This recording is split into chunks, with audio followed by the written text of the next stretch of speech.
So what kind of reaction you got? There's been some expressions of, receiver, not really heard from direct side.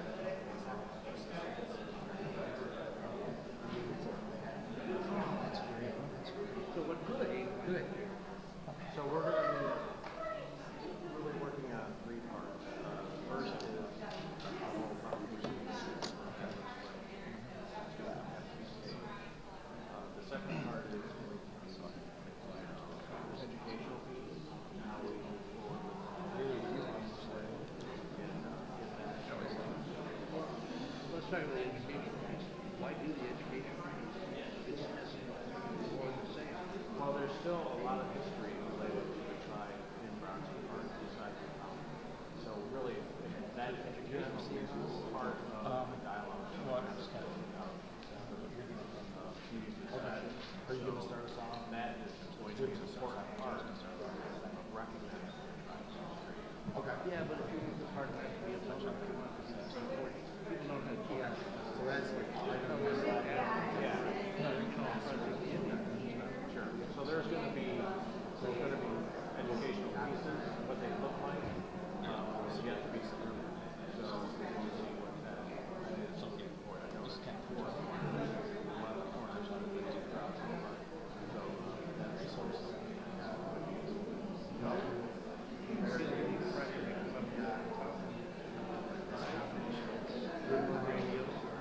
I think that's got to be part of the discussion.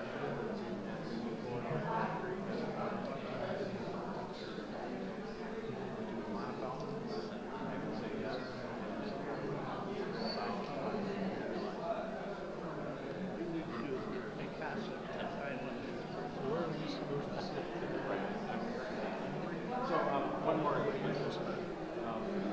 The third piece is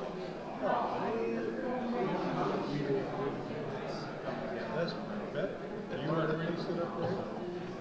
You want to trade? Let's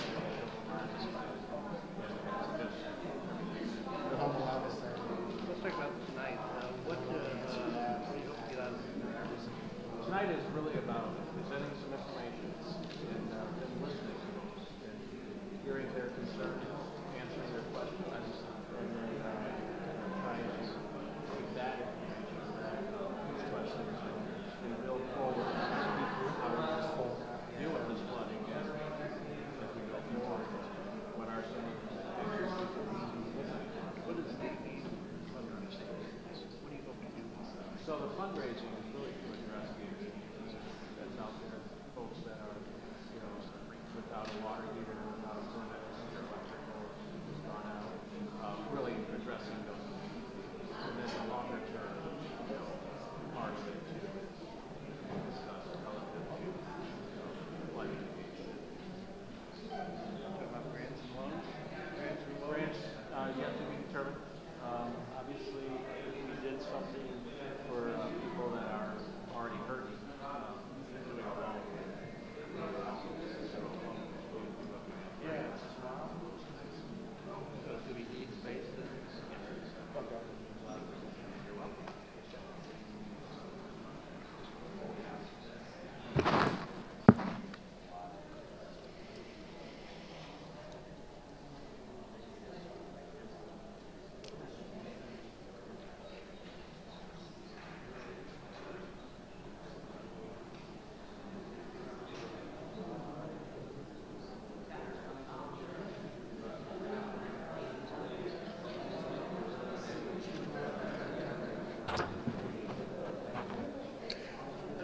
Well, good evening. Thank you for coming out this evening.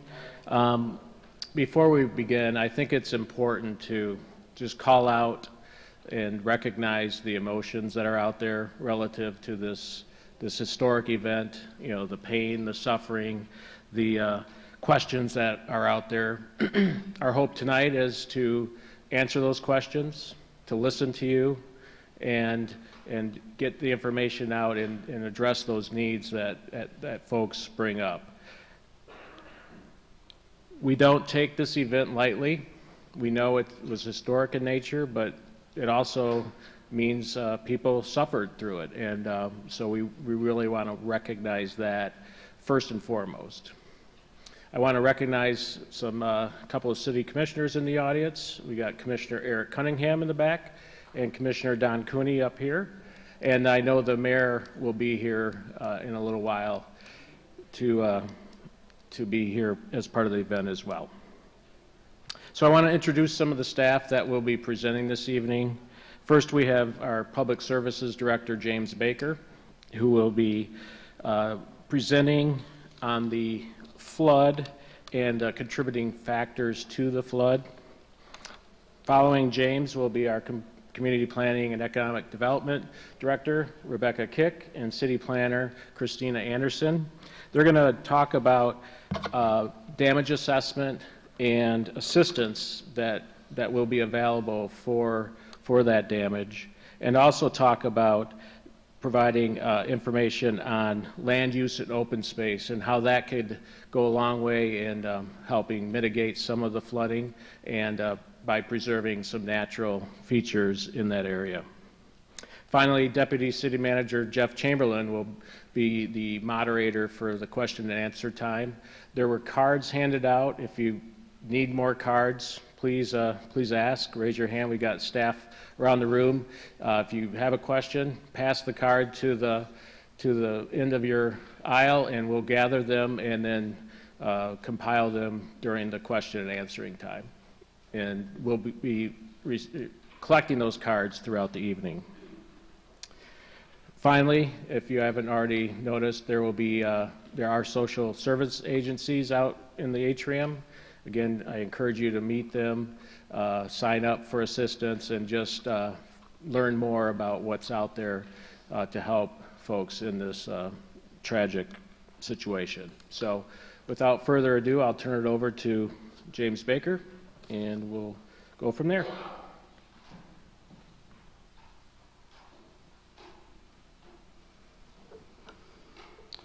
Thank you, Manager Ritzma.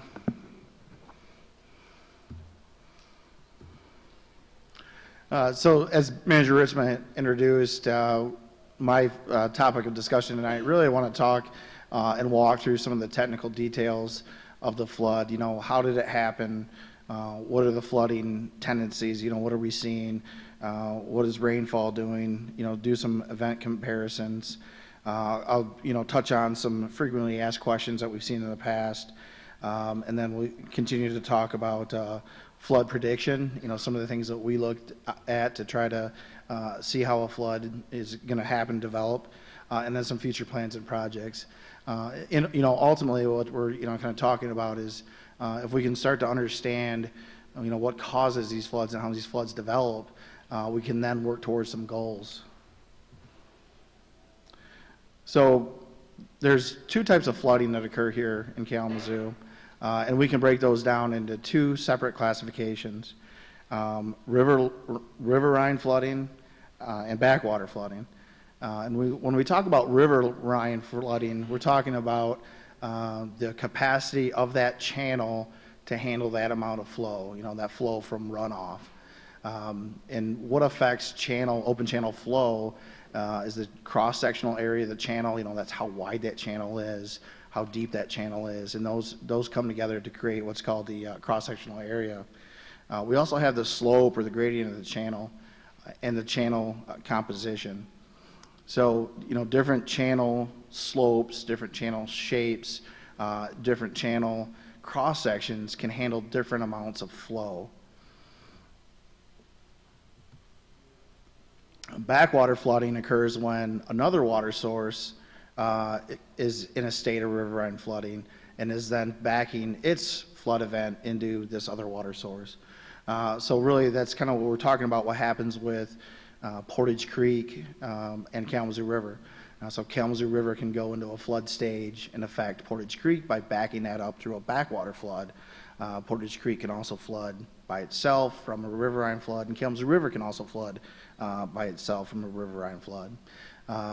These, are all related to the contributing flow that happens from the rainfall, snow melts, those kinds of things.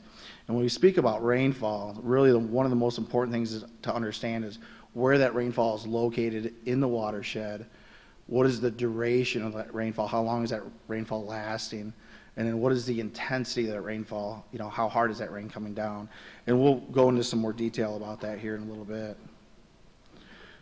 So as we spoke about cross-sectional capacity of a channel, the slope of the channel material, the material composition of the channel, really those things kind of come together in open channel flow to create the ultimate capacity of that channel.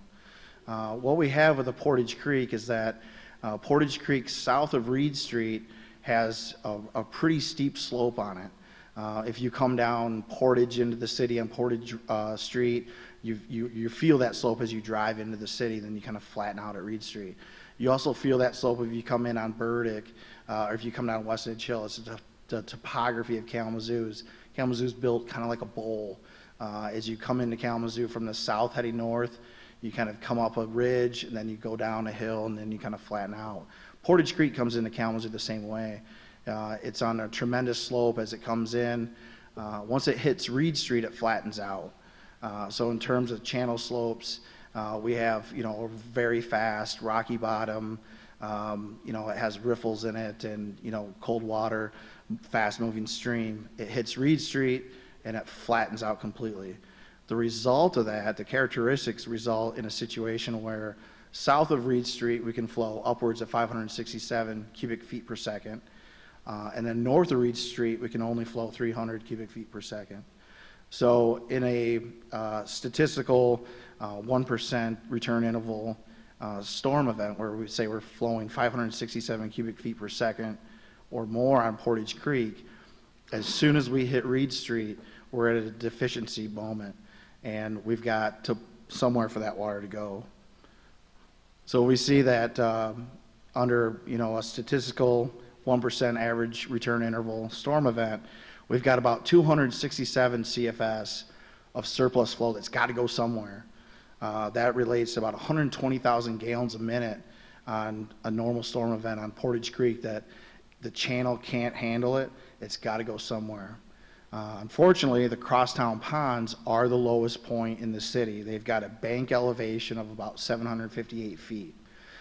During these times when Portage Creek is experiencing high flow, the crosstown ponds are where that flow goes and ends up.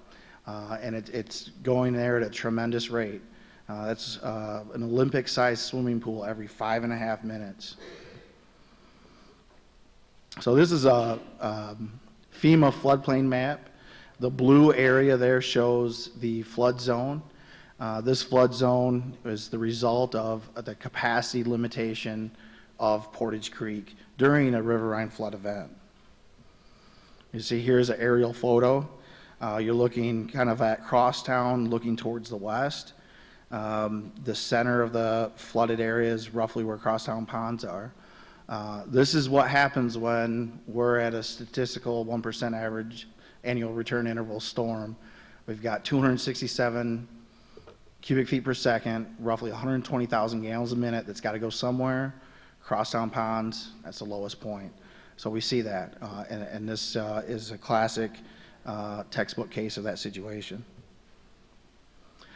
So that describes riverine flooding on Portage Creek. We're going to also talk about backwater flooding on Portage Creek that can happen when Kalamazoo River is in a riverine flooding condition. So to talk about riverine flood conditions on Kalamazoo River, we're also talking about those same capacity limitations. We're talking about the channel cross-sectional area. That's the width of the channel, the depth of the channel. We're talking about the channel composition, what material the channel's made out of, and then more importantly, the slope. Again, Kalamazoo is built like a cereal bowl, and we're kind of downtown is at the center of that cereal bowl. It's a low point. So the Kalamazoo River comes in, and it hits some flow limitations. Anytime we get CFS value above 3,100, we're going to be in some level of flood. That's 3,100 CFS is not official flood. We're not at that 9-foot mark to where flood warning will happen.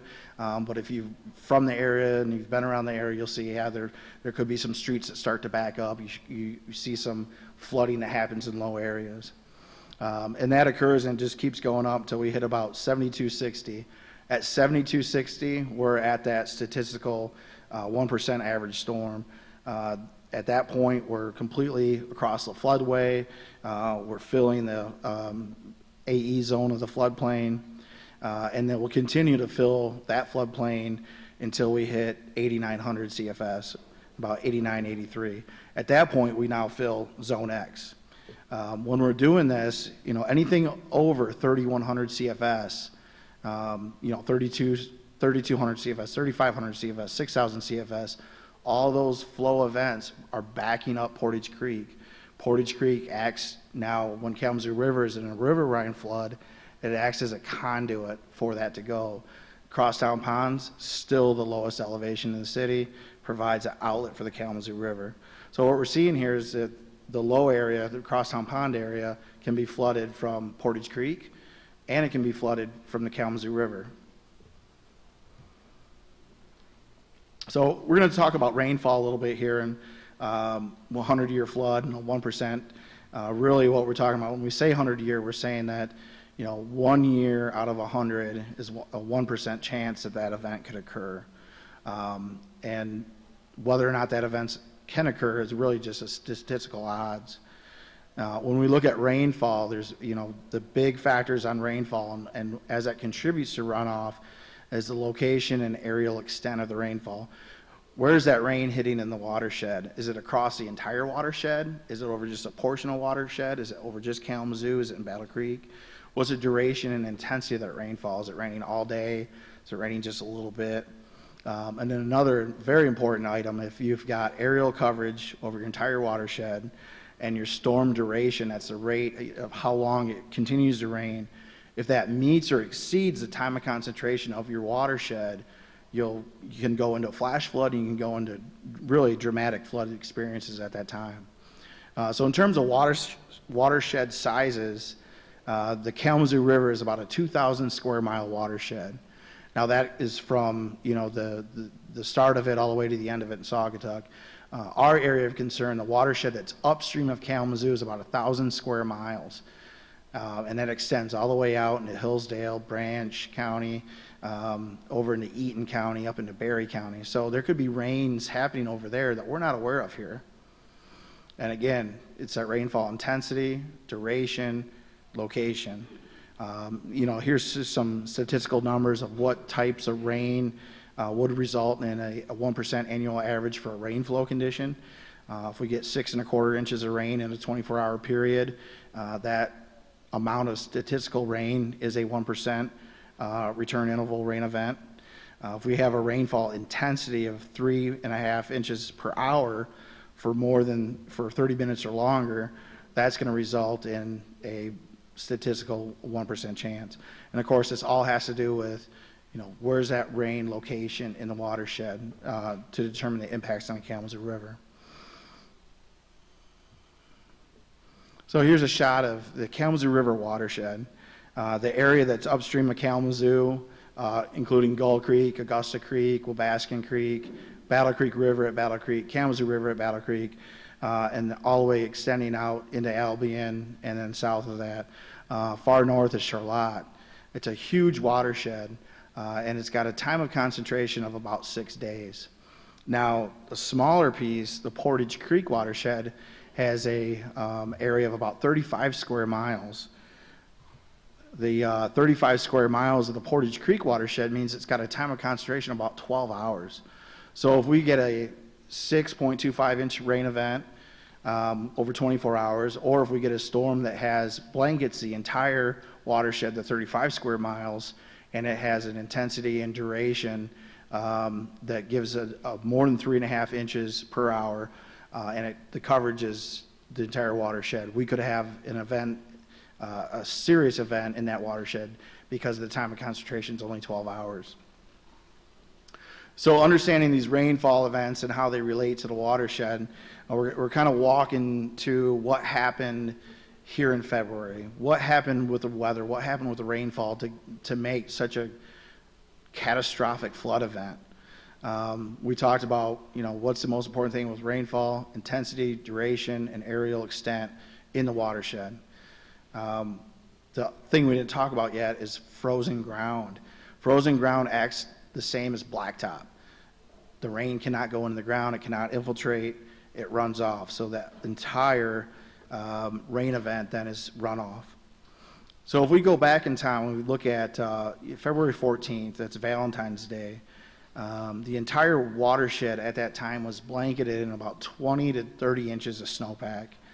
That had a water equivalent, so if you take that snowpack, put it in a core, we call that a snow core, and you melt it down, you look at the water, you take that water, you pour it in a rain gauge. That rain gauge would tell you there's about a little bit less than 1 inch to 2 inches of water in that snowpack. Here in the Kalamazoo area, we had about 1.33 inches of water equivalent in that snowpack. Fast forward to February 20th and 21st, the entire watershed area, if anybody remembers that storm, it was kind of like a rain train. The entire storm continued over the entire 2 days to rain over our area. And when I say our area, I'm talking about the entire aerial limits of that watershed. The entire 1,000 square mile area of the Kalamazoo River watershed was subject to that rainfall.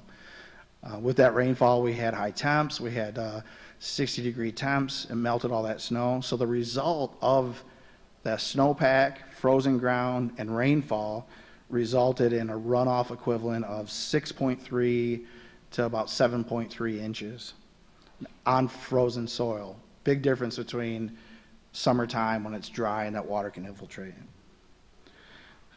So here's just a picture of that NOAA, what they call that a snow water equivalent map. And you kind of see the entire watershed was completely covered in that snowpack. Again, this is just a zoom in photo of the watershed, entire watershed upstream of us, about 1,000 square miles, completely covered in snowpack.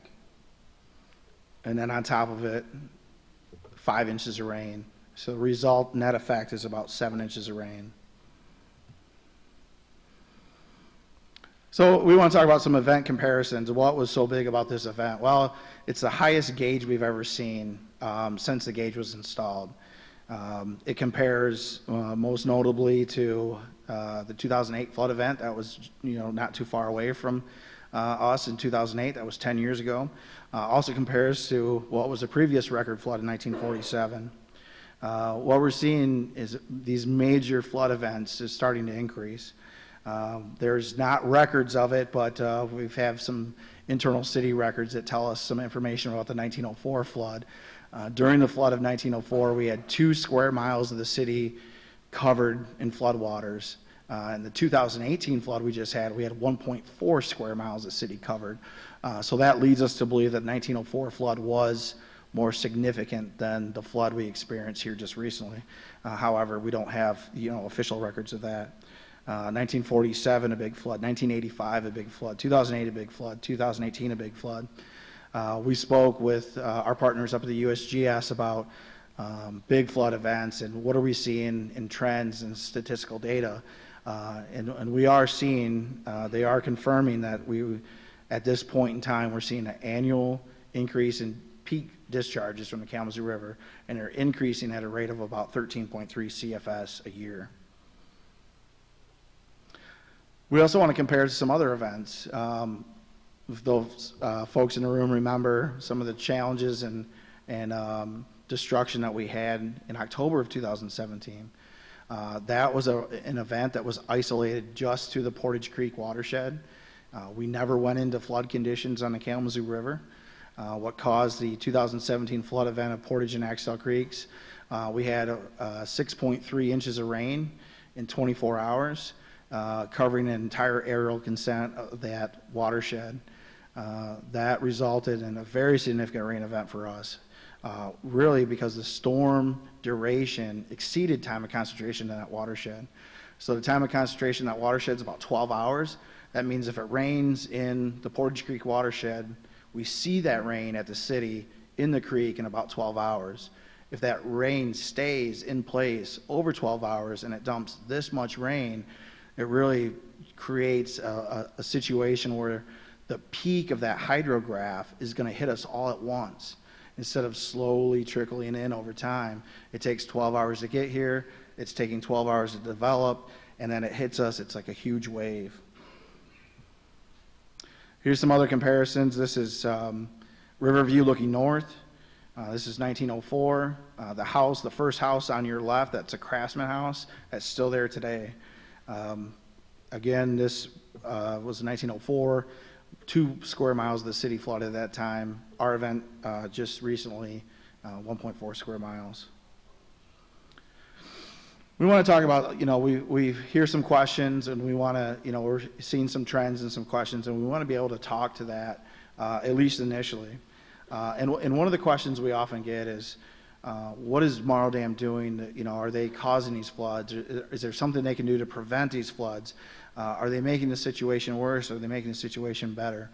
And the truth is, Morrow is a federally regulated run-of-the-river dam. And what does that mean? Run-of-the-river means that they are not allowed to regulate that flow. They can't stop the flow during times of flood. They can't retain flow during times of drought. Whatever comes in tomorrow must go out. They have to maintain their forebay elevation of 776 feet, and that's it. So the more water comes in, the more water has to go out. That dam was designed and built in 1940. It was constructed at that time as a reservoir, and the dam was not built as a flood control dam. A dam that's constructed as a flood control dam is constructed entirely different from a dam that's constructed as a run-of-the-river dam. A flood control dam is armored, and it's built to ensure that you can draw and fill and draw and fill in the dam without compromising its structure. The Morrow Dam is an earthen dam, very well built to withstand a 500-year event and then some, well over a 500-year event. But it was not designed to raise and lower, raise and lower. What that does is that cuts on the embankment, and that causes erosion. If you see, in the city, you see our ditches or banks, you see sometimes it's sloughing or falling off. A lot of times what happens is water goes up and down in those banks. The water gets in, pour water pressure into the soils, and then as it pulls out, it pulls the soils out with it. It's the same thing that happens when frost is coming and going out of the ground. So Morrow just wasn't designed to be a flood control dam, and it doesn't serve as one. Another question we get about, can't you guys just pump this water out? And really the answer to that, if we were to go back to the beginning of the slides, we talked about just, not even looking at the Kalamazoo River, we talk about just Portage Creek.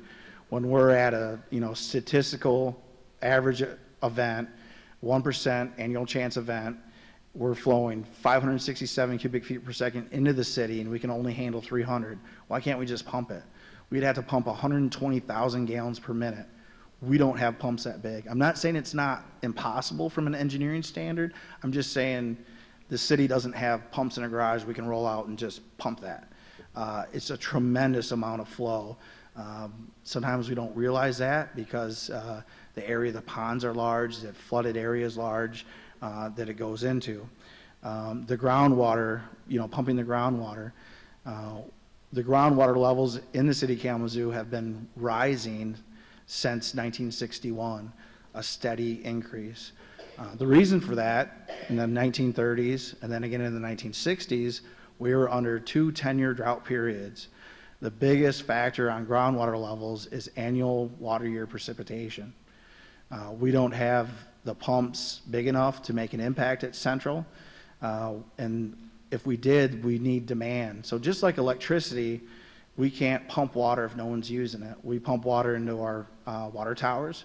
Once the water towers are full, we can't pump any more water. The only way for us to pump more water is for people to use more water.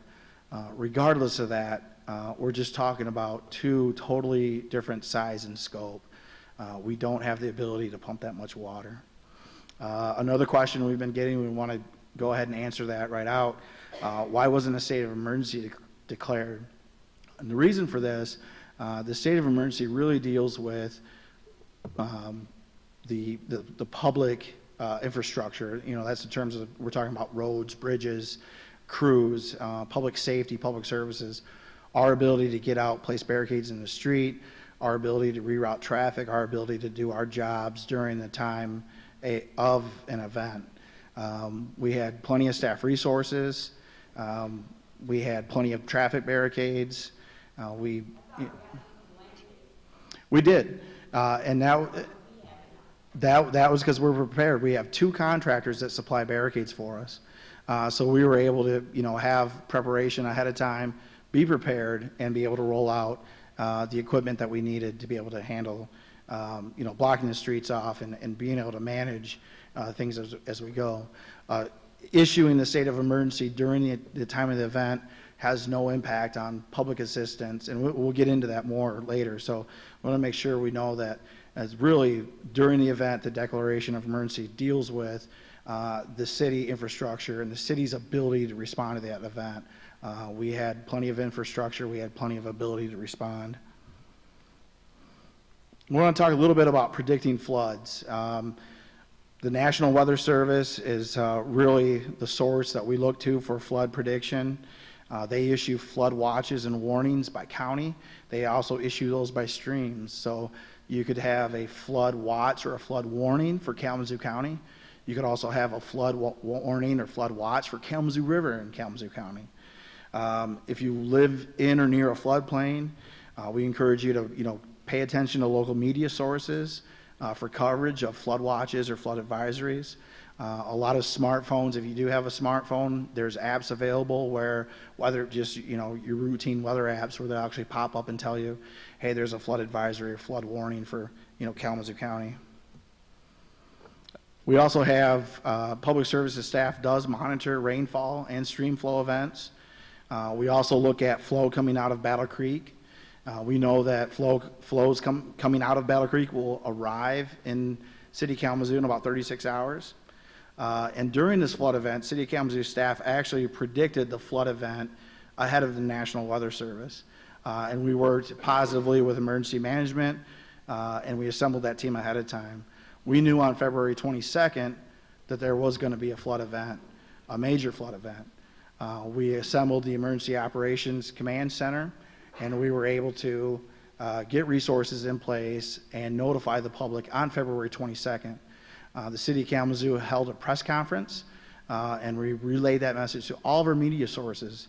We stated at that time, on February 22nd, that this was going to be a major flood event, one that we have not seen before, and one that was likely to be of significant magnitude.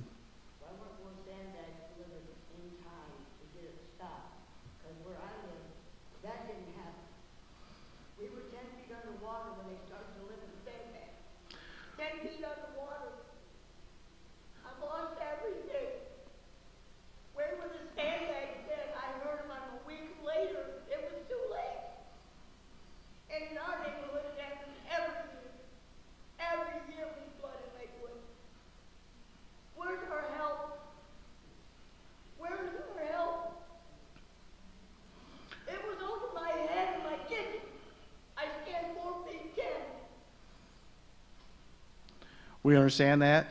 Certainly a lot of emotion involved. We understand you're under distress. We understand all folks are under distress. We're going to get more into the help and resources here. I'm going to wrap up kind of talking about, the event, our future plans, some projects that we have that we're looking forward to. The city made sandbags available, and we understand that. Maybe there's some continued help. Part of this session is to learn some things that we can learn from the public as well. So we appreciate the comment, and we're definitely need to start talking with you when we talk about 211 and some of the help and resources that we have. So we understand the capacity limitations of both Kalamazoo River and Portage Creek. Ultimately, we're going to have to do these big projects. The Kalamazoo River will need to flow about 12,000 CFS, Portage Creek about 1,200 CFS. These are big projects. These are big dollars. This is north of $200 million project that we're talking about. We're talking about increasing the size of the channel from the dam all the way to from D Ave, Portage Creek from Reed all the way to the outlet. This is not going to happen soon. This is going to take upwards of 10 years to even plan. On top of that, we still need to come up with somewhere north of $200 million. But we want downtown Kalamazoo to look good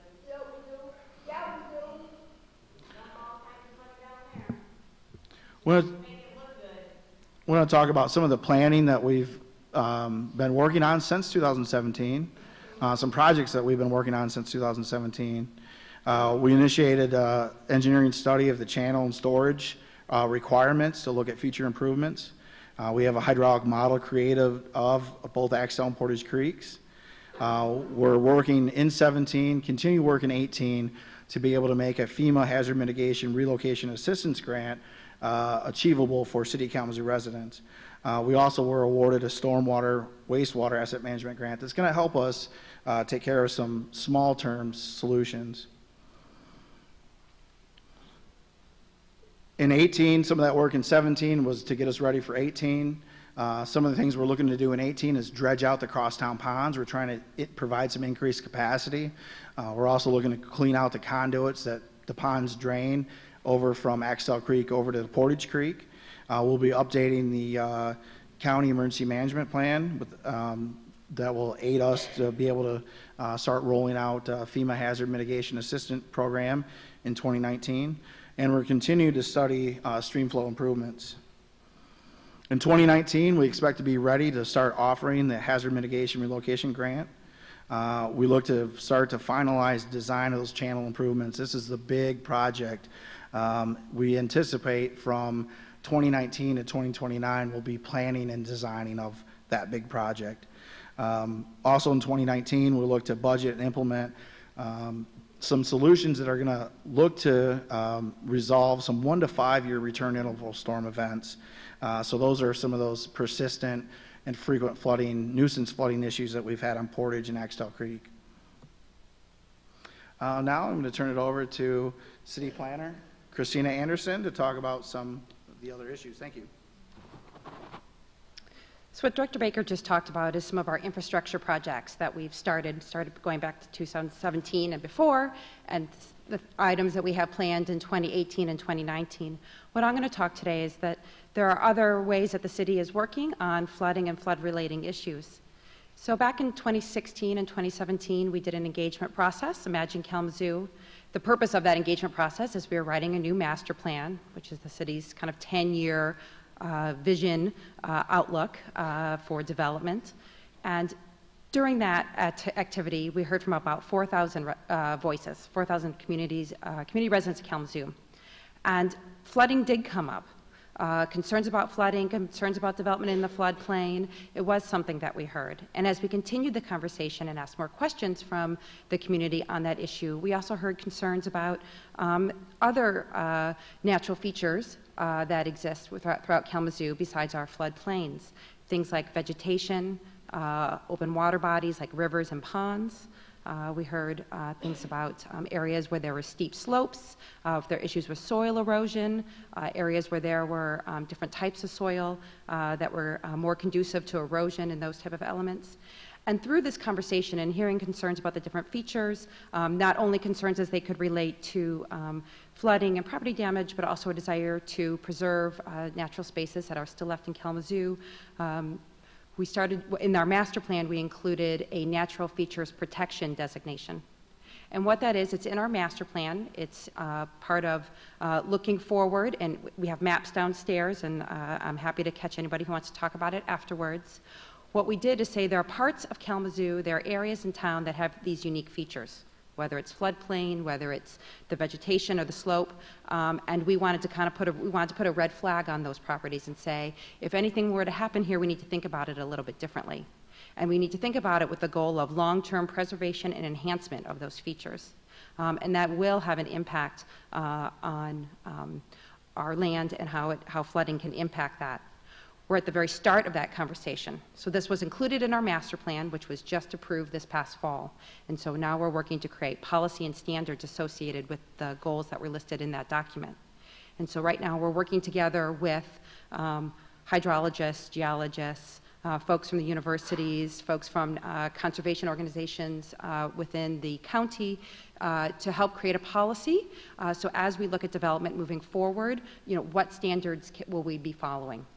And we're trying to be very proactive with this policy and with this approach. We're also looking at how we make changes to how we review development. moving forward. And there are a lot of things that we can do through our zoning ordinances and through our development review that maybe don't seem quite as big as working on the crosstown ponds. But what we do is look at development on a lot-by-lot basis, because if we can properly manage stormwater at a smaller scale, it'll have the impact at the larger level. So things that we're looking at to include as we update our zoning ordinance in the next couple of years would be new development requirements for managing stormwater on site and treating it.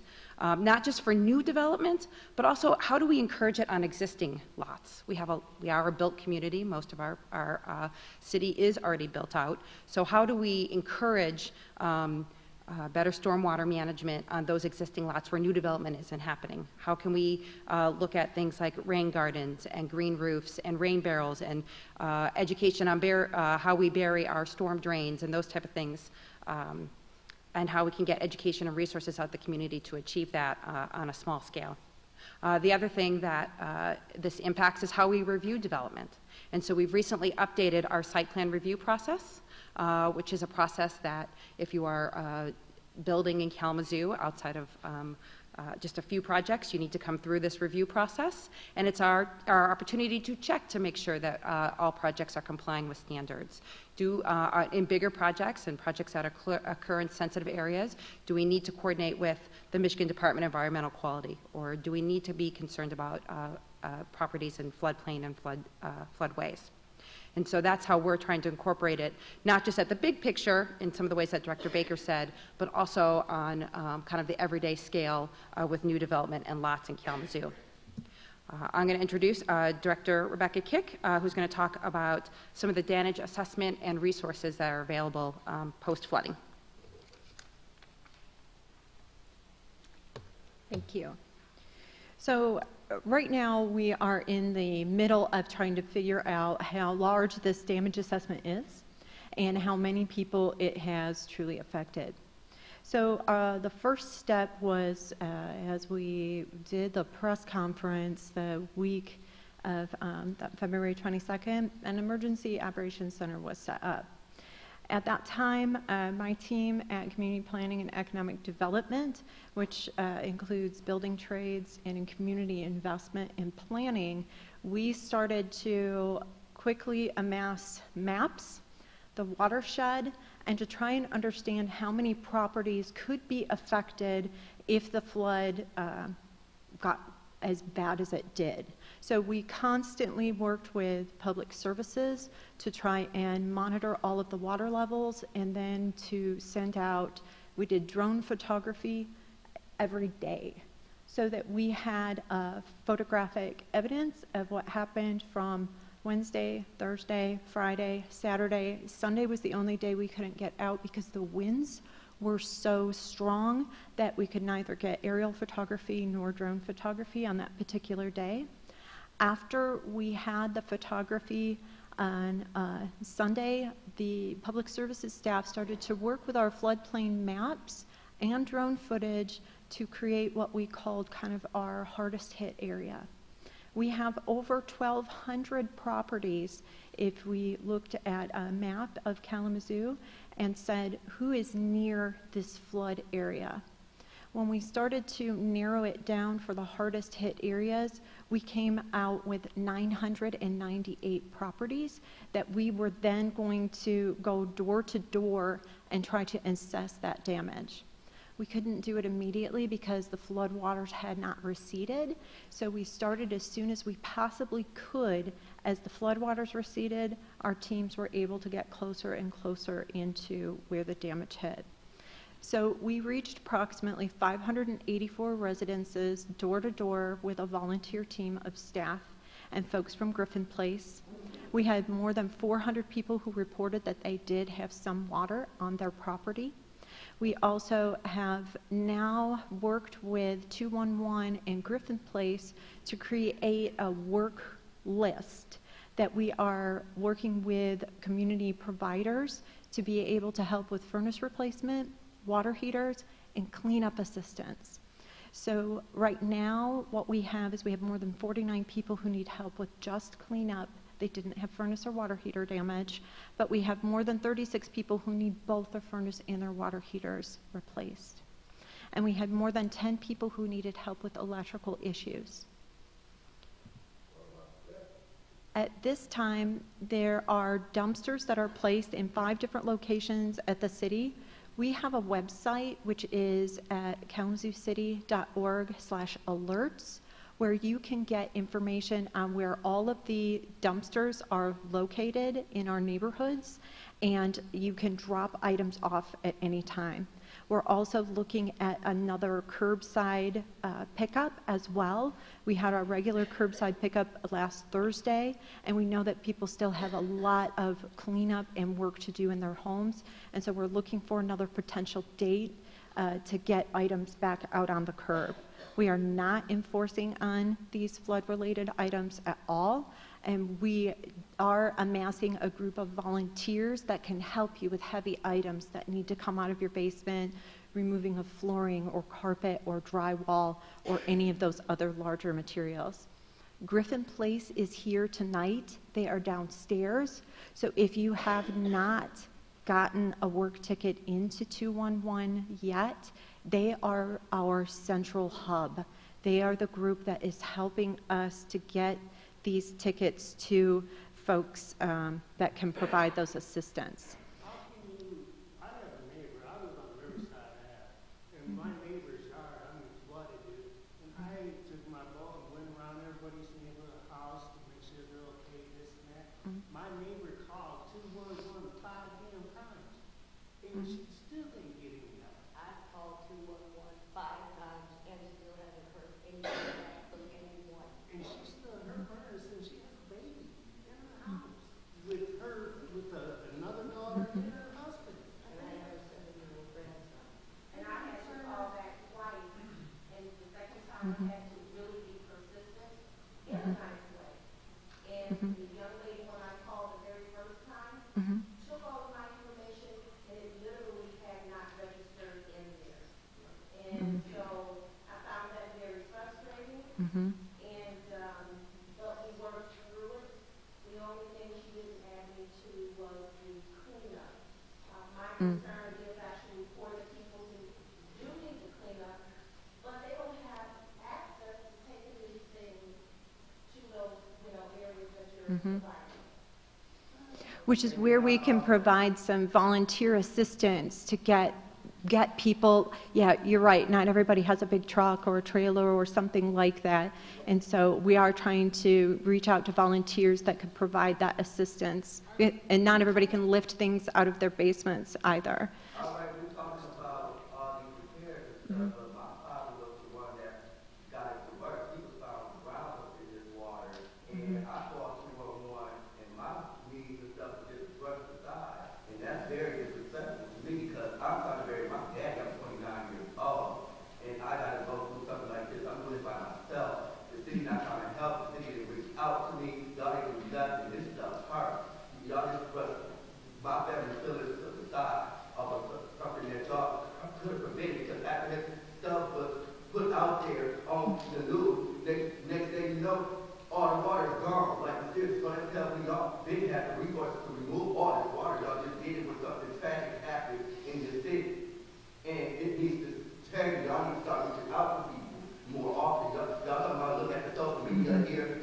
No, that's not our job to look at the social media. Y'all need to reach out more than the social media. Social media ain't everything. And y'all thinking that it is. It's not. Everybody don't be on social media. I'm so sorry. No, I really am. Thank you. And my heart goes out to you and your family. And I'm sure everyone else feels that same way. But there's resources for you. So, don't think people are forgotten. No, absolutely not. I'm.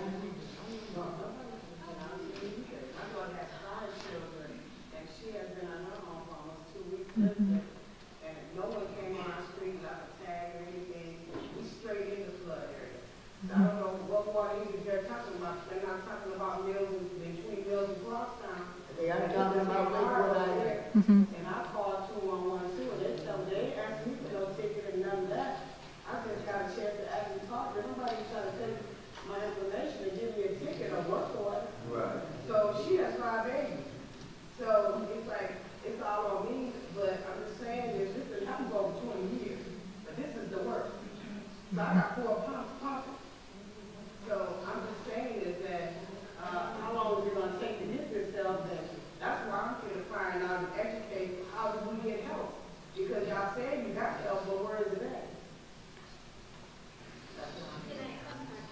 Yeah.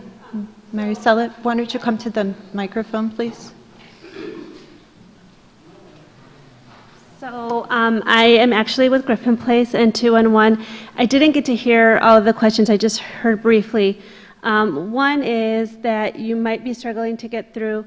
I do encourage you to, there's an option to leave your number and get a callback if you have a long wait time. You shouldn't be having long wait times. Right now our wait times are probably under 2 or 3 minutes. So, but if you do leave your number, and you should get a call back. Possibly we do call you back, and if it goes to voicemail, then we lost that call. So call again. So if you go a couple hours and you haven't heard from us, call us again. Put your number back in. We are taking your name and your numbers and your addresses, and right now we have many local organizations that are trying to coordinate all of the efforts to provide you with the support that you need. So as organizations are getting all of this together, we're gathering the information of everybody that's needing the help.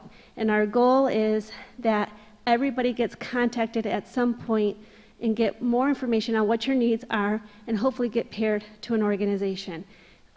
So bear with us, because that might take some time, and I don't know how much that was explained.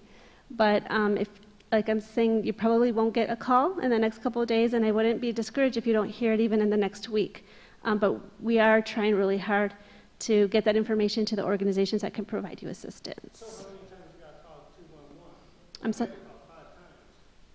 So, I mean, how many times And you got a call just to get a response from somebody? no, you called 5 times and you weren't able to get through? Yeah, I called and I got through. I was recommended to call different agencies, anywhere from DHS to Community Homework, Salvation Army, Red Cross, Goodwill. I've called them all. For different qualification reasons, I can't do that. Right. She makes $18 more than what they would help her. Okay. So they can't help her because she makes $18 more than the limit, over the limit. I mean, so she's sitting at home with no furnace, with a baby and her husband and kid. So we are taking their information, and at the same time we're providing you with resources. So if there's a way that individuals can start to make calls and try to learn about the services that are currently available, that's a way to start to look for help. Right, so, but you're also on a list, and so you should also be getting contacted at some point to get a further assessment of what you need and try to help you and get that help.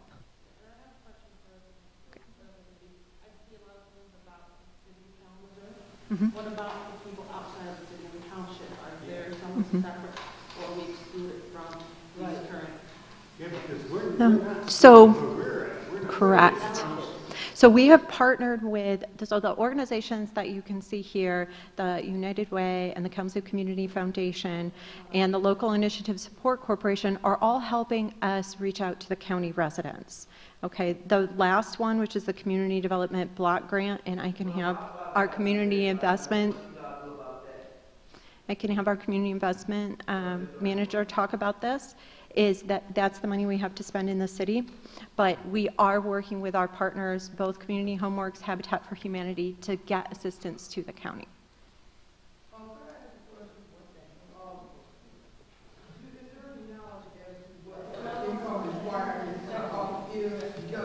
Every paper that I've seen is what the gentleman just said. There's always some type of cutoff. And I think it'd be good for people to know off the top, if you make X amount of dollars, you're going to qualify. Then there should be something else put in place so they can get some help. Because all this conversation I understand, but you have people that are in a home with no heat, no water. They don't care about all of this. It is cold outside.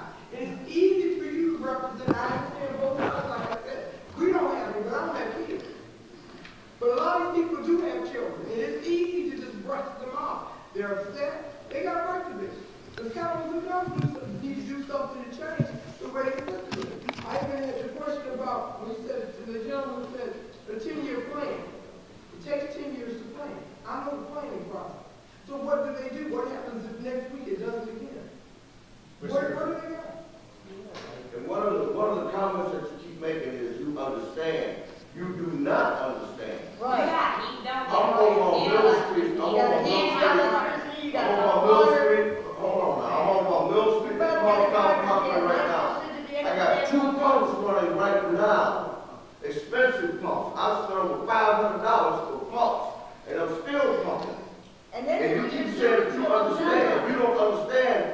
your furnace is out, your hot water is out, you got an electric oven running 24 hours a day for some kind of heat, and you're boiling water just to wash up. You do not understand. And then I go downstairs to check in at 2:11. They don't even have me on the computer down there. And the young man finally found me. We got problems here in this floodplain area. And, you know, all this engineering stuff and all that, that's not going to help me. What's going to help me is a furnace and a hot water heater. Hot food.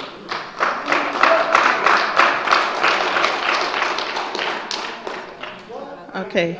Did I say this, man? Red Cross came out, gave us a hot meal, and, you know. Yeah, great big to the Red Cross. Hot meal. All right. I'm still on that many dishes yesterday.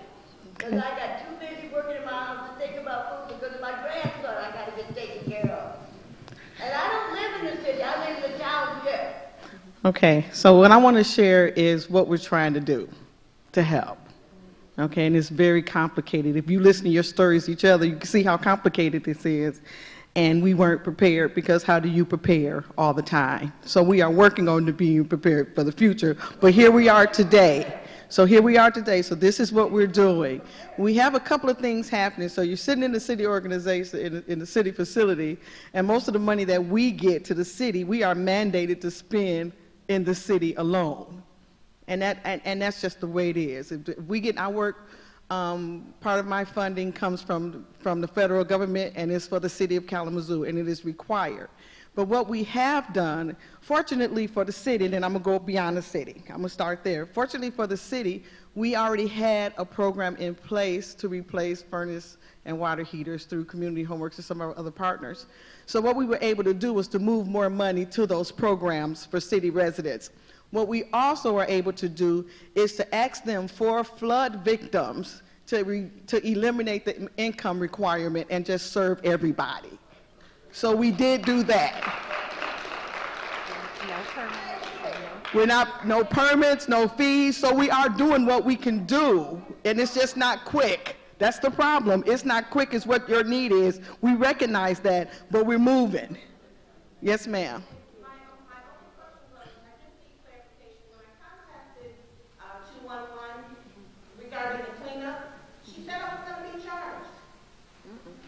Shouldn't have been. So, okay.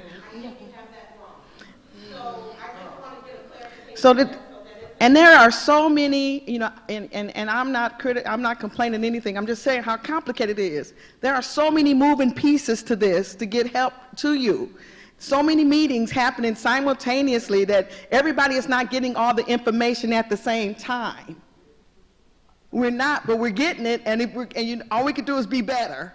But we're getting it, and we are making concessions and changes where we can to make this process easier. And so with the 211 system, when you call 211, then they will kind of cycle you out to where you need to be.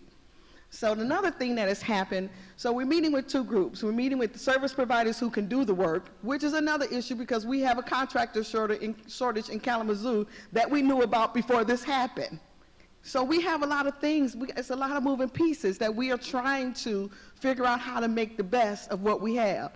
So that's the first thing. We work with the service providers to make sure that we have people who can do the work right. Right? We want it done right. So that's one thing. The second thing that we're meeting with are funders because we need money to do this. And so other than the federal dollars that we have working with United Way, well, I won't even list them all because it's a lot of them, they're listed, but the United Way has started the fund, and it's going to go live tonight. It just that they've started a fund. There's $20,000 in there, which is not a lot of money for what we need to do. What we've heard just for furnace and water heaters, it can cost up to $7,000 per house. So it's not a cheap thing that we're trying to do, and we're trying to do it right. Okay, so United Way has set up the fund, Community Foundation has put money in it, organizations are already starting to put money in it. It goes live tonight. They're going to announce it and start asking for money from other organizations. That's where the help for areas outside of the city of Kalamazoo is going to come from. Am I right? I see my partner back there from the United Way. You shake your head, so tell me I'm saying it right. Okay, thank you. But that's where some of the help is going to come from for areas outside of the city of Kalamazoo. I want you to know that it's not that the city of Kalamazoo doesn't care. It's not that the city of Kalamazoo doesn't care. We're just limited to how much we can do outside of the city. Okay? So we have to coordinate. We're coordinated, but okay, so that's how we're trying to handle this. And like I said, it's complicated, a lot of moving pieces, a lot of needs, and the money's not there yet, but we are working on it. We are working on it. I've been calling Detroit, asking them, how can I get money in places that I don't usually put it in? We're trying. We're trying. And now, you know, I learned about the federal disaster today. I learned some things about the federal disaster, and Mr. Baker was right. We have not spent enough money to apply. So when I asked HUD, how could I get money? He said, you could send me a letter, but you probably won't get it because you don't have a federal disaster. So that's where that is.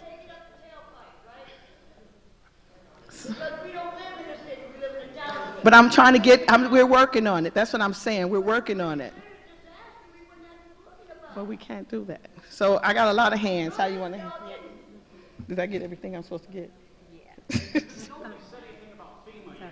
Well, that's the federal. That's what we're talking about, FEMA. That's the next part here. And so I'm going to introduce Deputy City Manager Jeff Chamberlain to talk about the emergency and disaster declaration.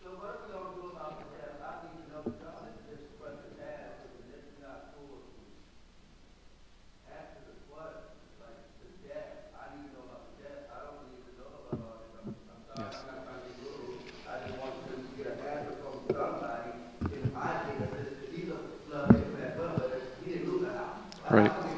So, and that's a very good question that you have here on that. Yeah, on that specific topic. Right. How about if we talk specifically about your situation afterwards? Because we have been in conversation with the state of Michigan and also Kalamazoo County about what kind of assistance they can provide to families who's lost a loved one during this time. Because it's not something typically the city of Kalamazoo does, but that's why we've been talking to our other partners at the state of Michigan and the county to find out what kind of resources could be brought for your family. So if you'll talk to us right after the meeting, we can share with you what we've kind of found about that and try to get you hooked up with the right people there too. We'd be happy to do that. Thank you, sir. The question, again, about the declaration, there's really two parts to it.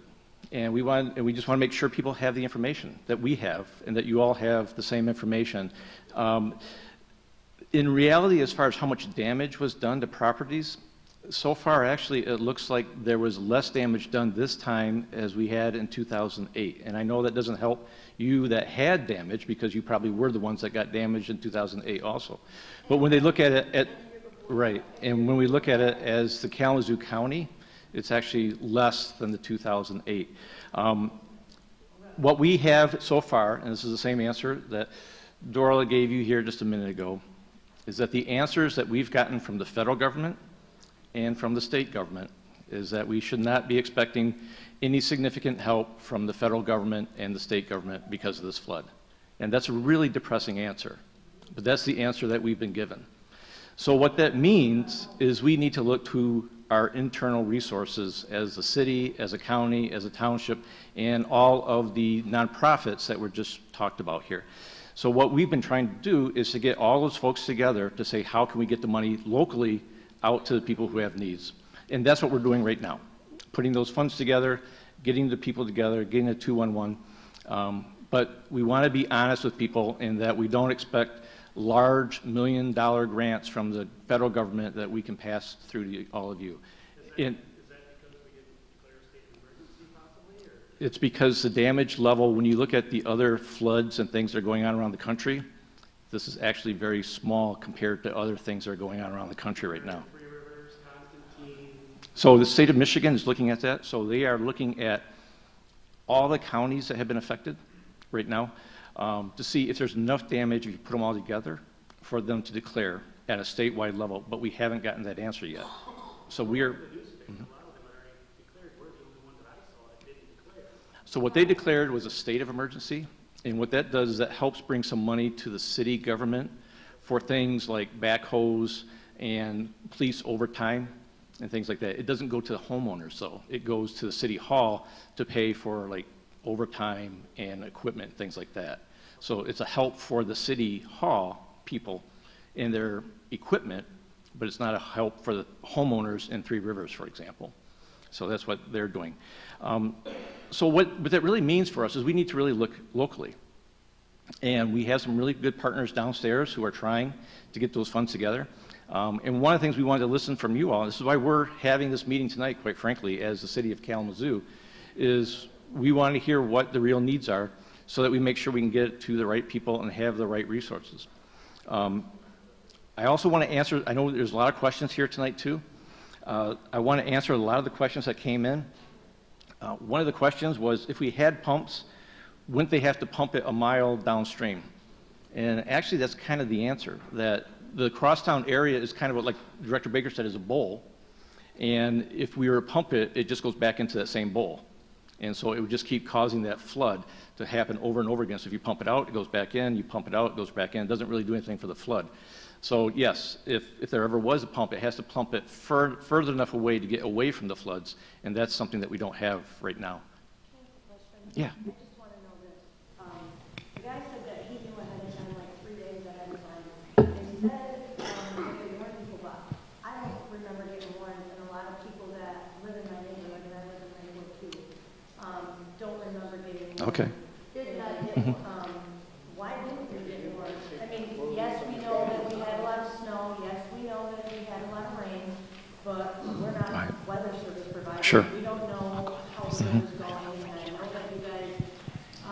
Talk about it, you pay attention to the river, how high it goes, how low it goes. So you said that you knew 3 days in advance there was going to be a flood. Right. So one of the main things is we could have been told maybe 3 days in advance. People, elderly people, could have got out of their homes. Right. People could have grabbed things that meant something to them and got out of their homes. Yeah. So that's a really great question. That if let's say the government knew 3 days ahead of time that there was going to be a flood, because it's a lot of different agencies. It's like the Weather Service, it's the county, it's a lot of different agencies out there. Why didn't you know is the bottom line. And that's a very fair question. That we tried to do everything that we knew how to do as far as getting it on the media, get it on Facebook, get it on Twitter, get it out to all the organizations that we knew that would try to get it out. But apparently it didn't get to enough people. And so what we need to take from this lesson is maybe there needs to be some kind of county system that can alert people, which we don't have that in place for this type of event.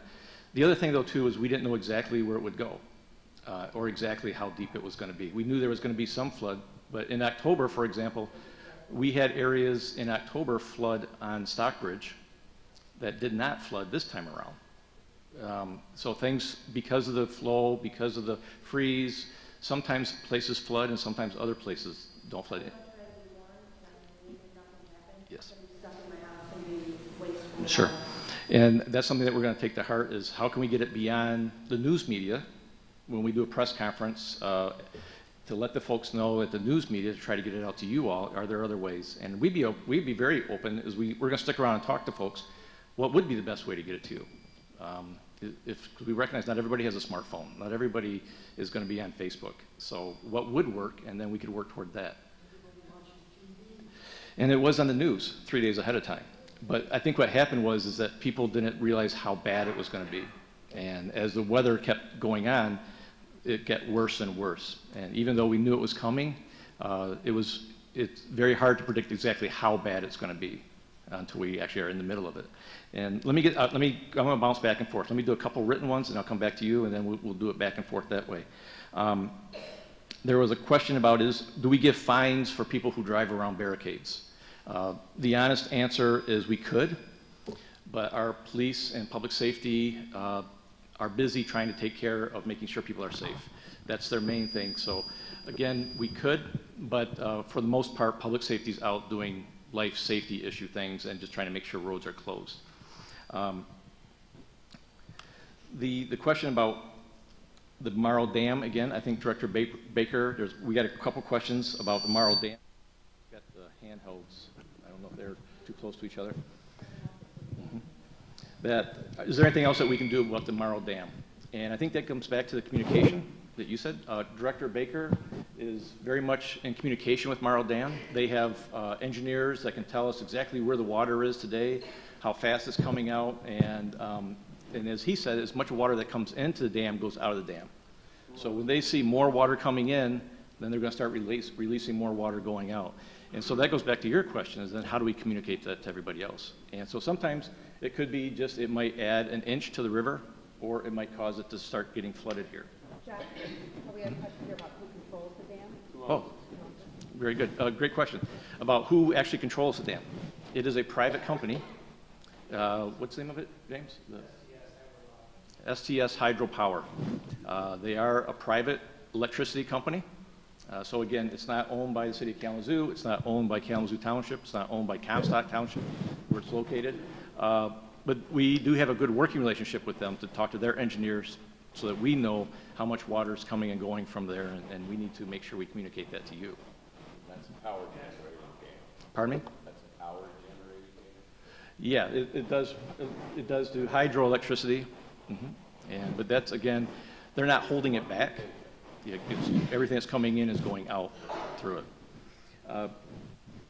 So there's a general question here, really good one here. What can the engineers do about preventing the floods? And can't there be provisions in place to prevent residences from flooding? There's some things that we can do, and there's some things that we need you to do. The things that we're going to do is we're going to work with our partners to get you resources. We're going to work on dredging the crosstown ponds this year, and hopefully that will have some effect. We're also going to work on long-term plans on how can we minimize flooding on the river. That's something that we can do. Back in the early 1900s, they used to just move the river around and fill in all the swamps. And they didn't need permits from the federal EPA or the state of Michigan and things like that. They just did it. We can't do that now. We have to go and get permits, but we can find ways to expedite it. And so that's what we're working with Director Baker on, is how can we do realistic improvements in a quick time frame. What you can do, though, is in those areas that do flood regularly, is we would recommend that you take some defensive actions too on your properties. There's not everything that the government's going to be able to do for your property. So if you know it's going to flood, or it does flood every 2 years, or it has been just on average, then we can work with the agencies to maybe you do need a pile of sandbags. If you're, and you don't have time, man. I mean, my basement fills up within an hour. And that's what we've heard from the folks at Lakewood, that it happened very quickly. And I completely believe you, and that's where we need to hear from you so that we can get that information back to Morrow Dam and find out how do we make sure that there's that connection between what they're doing and then what you know. I know there's a connection. I live there. I'm in the corner of Vermont. We get to run off to the Kalamazoo County Jail. We get to run off to the neighborhood. It goes into a culvert behind my house. Right. Which, when it meets the river water is so high that it pushes that culvert right back into my property. And we don't get sandbags until it's too damn late. And I know. I have called the fire department. When can we get sandbags? We knew 3 days in advance, like you said. Okay, I asked for sandbags. Well, it's not that high yet. We don't have to worry about that. Go look at my house and tell me it's not that high. And that was 3 days before everybody else went under. And so I don't know if you realize it, but we had very many citizens from throughout the county come and make those sandbags for you. They came in, and it was probably 3 days too late. But they came in, I know we had, and this was here in the Edison neighborhood in the city of Kalamazoo, but it didn't matter. These citizens were coming in from all over the county. They were filling sandbags. We were stockpiling them. People were coming in with trucks and then taking them into Comstock Township. They were taking them to Kalamazoo Township. They were taking them here around the city, and that was fine. The question that we are addressing is how do we make sure you know about it ahead of time. We've talked with Director Baker that of these sandbags that we have, let's start stockpiling some, because we haven't been doing that in the past, and we need to do that. So another one of the questions we had is, it seems like a lot of this flooding hits disenfranchised and lower income areas, and what resources are going to be made available to help those people. The resources that we have right now is exactly what Dorla was talking about. that we are working with our partners from throughout the county to try to get those resources for furnaces and hot water heaters and mucking out and drying out directly to you. But because we know you don't want to call 15 different agencies to find out who has the money, that's why we've partnered with 211 to have them serve as that for the entire county. Now, we know it's not the perfect situation, but we thought it was actually the easiest to try to get those who have the resources hooked up with the people who need the resources and have one point in the middle without having you have to call and try to call around and find out. But we know churches are doing it, so we're encouraging them to get involved also. This gentleman with the green hat has his hand up here for a while. So it's not necessarily a question, but I grew up in Kalamazoo. I've lived in Kalamazoo my entire life. I'm blessed to own the College Hunks, Volume Junk from College Hunks moving franchise here. We have business cards here. Hearing everybody have problems trying to get through to people. We are offering up our services for free to any flood victim anywhere in the Kalamazoo City, township, county, it doesn't matter. Sorry we can't help with fixing furnaces or electrical, but if you need to get the stuff out of the basement, if you need to get to one of these dump sites and everything like that, me, Anastasia's here, she's the office manager. Come find us. We got a stack of business cards with our cell phone numbers on it, so you can get to hold of us directly, and we will do anything in our power to get you guys in immediately and get the stuff out of your houses. So please feel free to come up. We'll stand outside. We'll wait for anybody to come up and reach out to us. Thank you.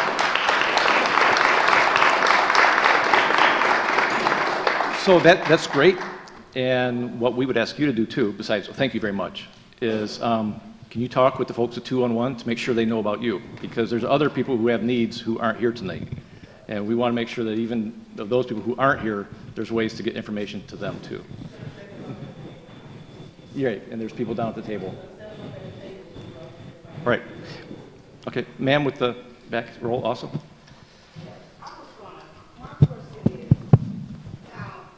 The city of Kalamazoo, I don't need a mic. Nope, okay.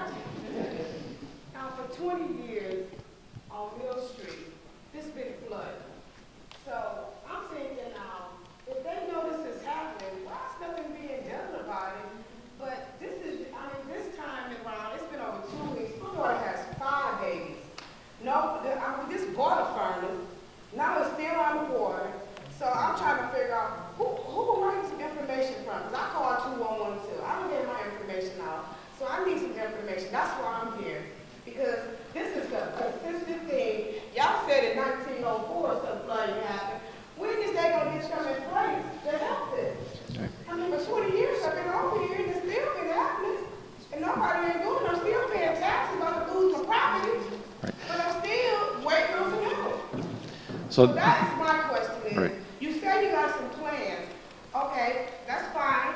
But when are they going to get developed? So the question is, when will the plans get implemented, and where can you get help ASAP? Right. So again, right, talk with us and 211 to see, because we are putting together construction crews, and so it's getting the addresses. We have had furnaces donated, so there's pieces coming here together, and right now we're at a mode we got to get it out the door and get it to the people who need it. And as far as when are we going to do these improvements, there are improvements that we're working on this year, 2018, which will help the Crosstown Ponds area and Portage Creek area. We can't promise it will stop all floods.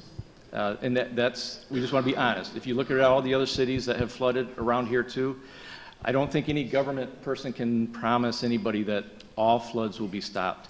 So we can try to control the ones that we can do on an engineering standpoint, and make resources available to you so that you can kind of take a defensive posture with your home of, hey, of what do you need to do if it maybe is going to flood again.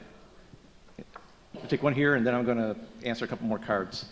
My question is in reference to dredging the pond.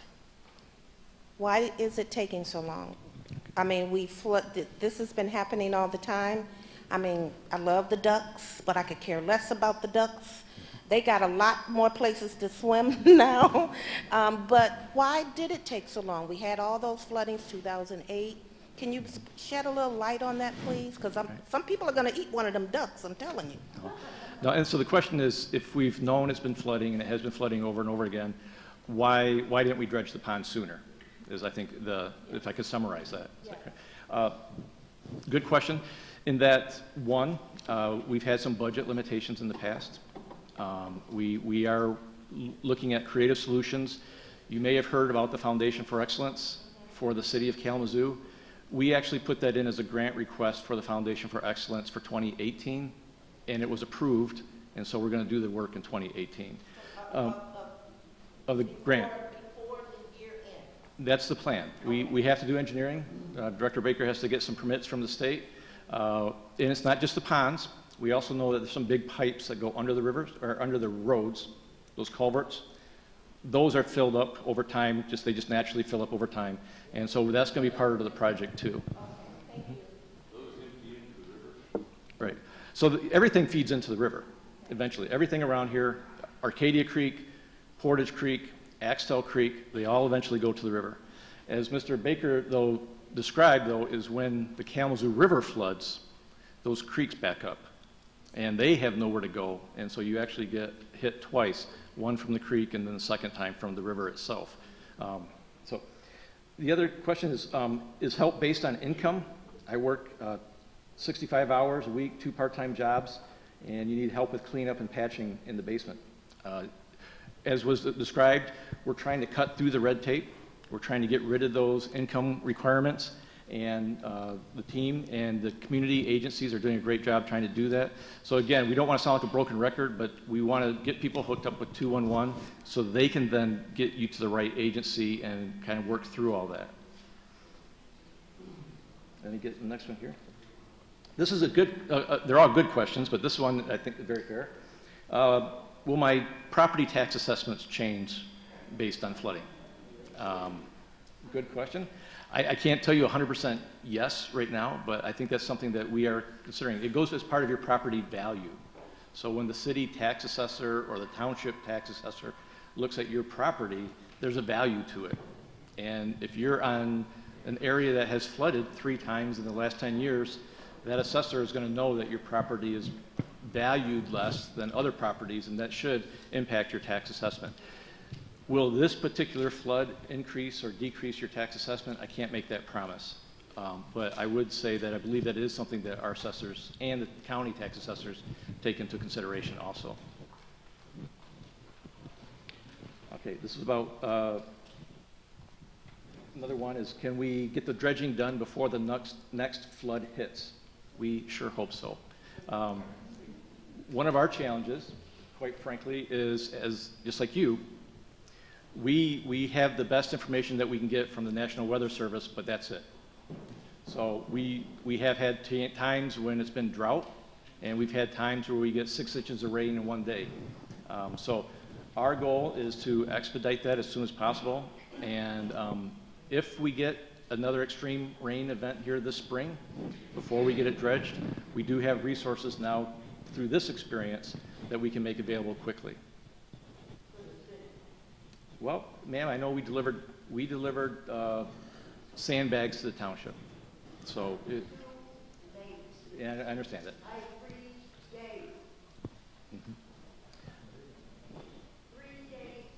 Right. So, I understand. So there was a question of, is there any financial aid for small businesses?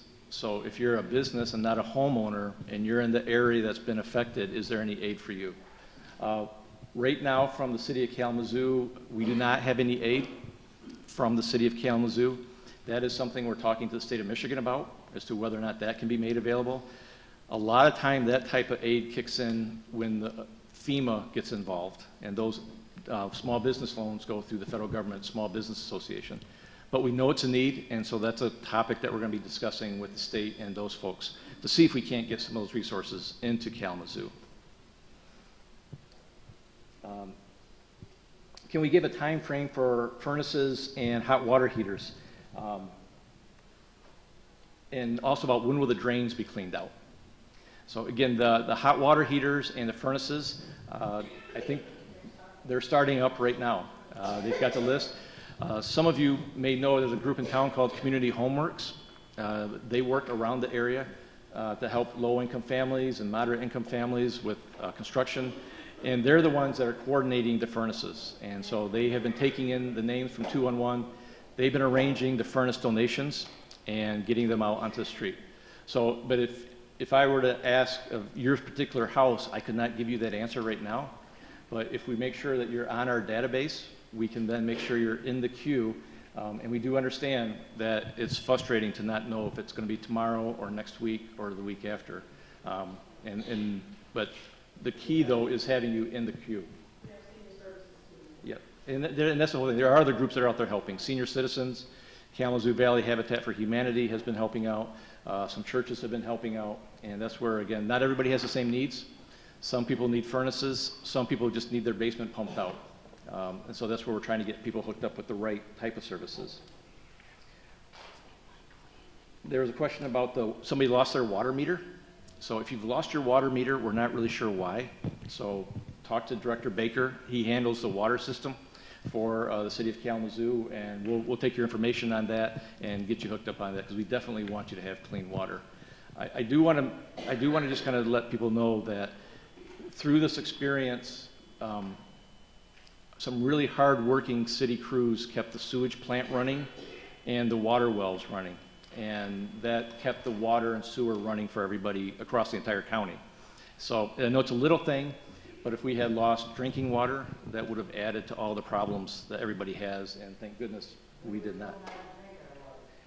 And there depends on where you are. Some people have wells. I know some people were contaminated with their wells. I don't know who told you not to drink your water. If there are some areas where, because of the way it's laid out, there were concerns about the rainwater getting into pipes.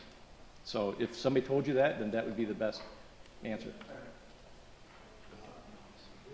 If you're on city water, and that can be county-wide, your water is safe to drink. If you have a well at home, and there can be wells in Comstock, there can be wells in Kalamazoo Township, there can be wells throughout the township, then whether or not your water is safe to drink is a determination made by the health department. So if you're on city water and you pay a city water bill, regardless of where you live in the county, your water is safe to drink. And then whoever had the question about the water meter, follow up with me, we'll get that squared away. Thank you. And is anybody here on a water well? Okay, because the county was offering free testing to help out with it. Sir.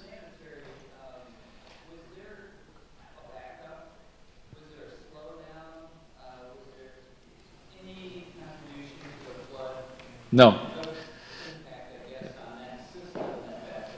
So the question was there any kind of like sewer backup that contributed to the overall flood? And the answer to that is no. Our sewer system is separate from our storm system. Some cities have them combined. Ours are separate. So when the water is going through the pipes in the ground that you see like on the side of the street, or they should be, that is going straight out to the creek and the river. It doesn't go to the treatment plant at all. So the stuff that you flush down the toilet or your dishwashing machine, that goes to the sewage treatment plant, and that kept running throughout the entire process. Sir? I have a question. So when we have an electric power outage, we can go to a different state and ask for help, right? Then how come we can't ask different states to help when it's this bad, this flood? Right. How come we can't do that? So the question was, if you see a power outage, a lot of times you see crews coming in from out of state to help out, and why can't we have crews from out of state come in and help out with this? So there's two different types of help. One is as far as like actually putting up the barricades, manning the streets, and that kind of stuff. City crews, county crews, state police, they pretty much had that handled. We didn't need any help from out of state when it came to that type of work. When it comes to your house and that type of work, that's where we are calling on people from all over the place. We've had some offers of charities that would come into the area, and that's where, again, we're trying to get them hooked up with 211. What we don't have, to be honest with, is we don't have a system where we can just shut off the river and keep it away from people's homes. It doesn't exist right now. So even if we brought in people from out of state, they don't have that type of system like we can do with power lines, where if something falls down, you can have a crew put it back up. If they can build these walls alongside the highway to help block out noise on people's property, why can't we build a wall to block the river? So the question was, could we build a wall along the Kalamazoo River to keep the floods out? And that's what you see down south, like the dikes and the levees and these giant dams. And you're absolutely like along the Mississippi and places like that, you have these huge walls that basically wall off the river. That takes up a lot of property. So when they build those walls are very wide away from the river. And so that's one thing. And then also, as Director Baker mentioned earlier, that is something that we're going to look at. We have traditionally in Michigan not done that type of flood control for rivers, and it's very expensive. It could run into the hundreds of millions of dollars. So historically, we have not done that type of improvement here in Michigan. Okay, behind the house, we had EPZs from Georgia Pacific that they had capped off. And that's causing a lot more of our flooding at this point. I'm worried about the PCPs getting in my yard. I have small animals that walk in that yard every day. Right. Well, they can now, but they couldn't a week ago. Right. So your question is, there's along the Kalamazoo River, especially over by the Lakewood neighborhood and along King Highway, if you look, there's some mounds of dirt. They're covered up with grass now, and those are actually landfills from the old paper plants. And there's all kinds of contaminants in those landfills. They were created professionally to hold in everything. The city does not monitor those. The state of Michigan does. And so again, as we're following up with the state of Michigan as to what are the types of questions people are asking, we'll be sure to ask them about that. But we know that's... Sure. I really do worry about that with as much water as we get every year. Right. I really am worried about that. So we had a question about does section 691.1419 about government liability for negligence protect citizens from city negligence on the infrastructure system. That's a question that I don't know the answer on, because it determines what is negligence versus what is an act of God, a flood, and what is also everybody's common sense as far as what people are required to do during a time of flooding and something like that, just like it would be during a blizzard or a snowstorm or something like that. So as far as the work that the city of Kalamazoo does, and any road jurisdiction like the Kalamazoo County Road Commission or the Michigan State Police, as we do our work, we do it professionally. We try to do it quickly, but we also recognize that it's not 100% fail-safe. So we ask that people try to obey the rules that we put in place, and then that protects everybody, the city workers and the people who are in that area. There's a question again about what's required to call a state of emergency, and that was, again, we've touched on that a couple times, and I know that is based on, number one, the city and the township and the county's actual expenses, how much money we spend on overtime, but you don't want to hear about that because that doesn't make any difference to you. The bigger declaration is how much overall has been damaged in the county. And based on the information that the county has right now, the damage is about 1/4 of the dollar amount from 2008. And that's the assessment that we have right now. And in 2008, it did not qualify for a declaration of disaster. So that's why we want to tell people we don't think it will be declared. But we're still working to see if we can get something from the state of Michigan on that. Ma'am, you've been waiting? How is that amount determined? So the question is, how is that amount determined? The county has trained inspectors that go out, and they don't go into your home, but they go and they do visual inspections to see which properties were damaged, how much were they damaged, was an apartment building knocked over, was an apartment building flooded, was a house flooded, was the foundation damaged, and so they have a rating scale of seeing from the outside how much is damaged. And then they use some federal statistics to kind of apply that to, if we have 75 homes that had this type of damage, that translates into X number of dollars.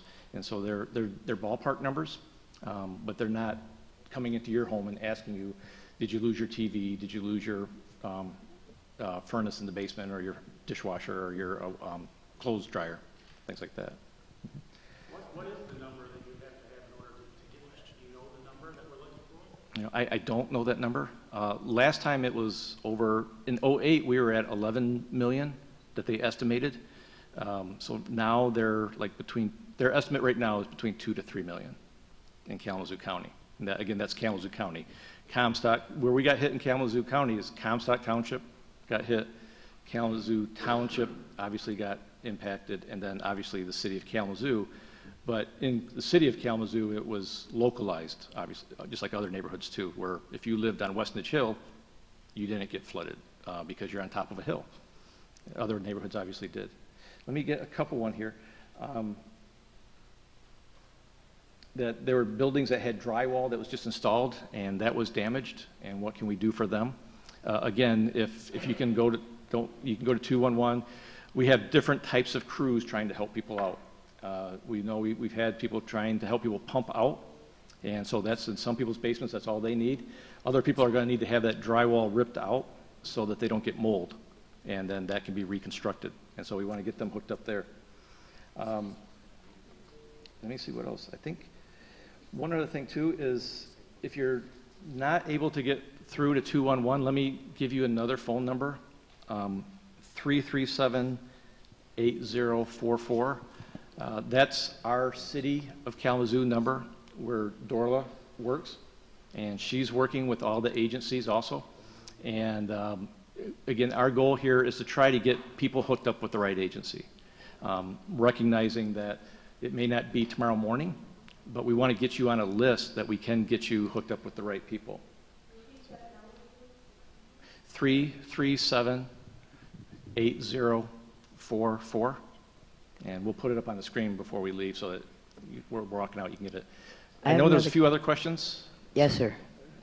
Yeah, let me get this gentleman in the back. He hasn't asked one yet. Sir, with your...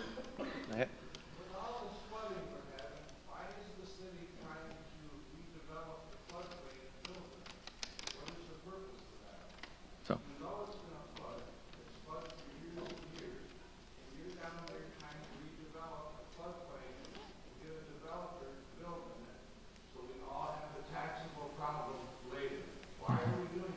So the, Change the zoning on the ball diamond.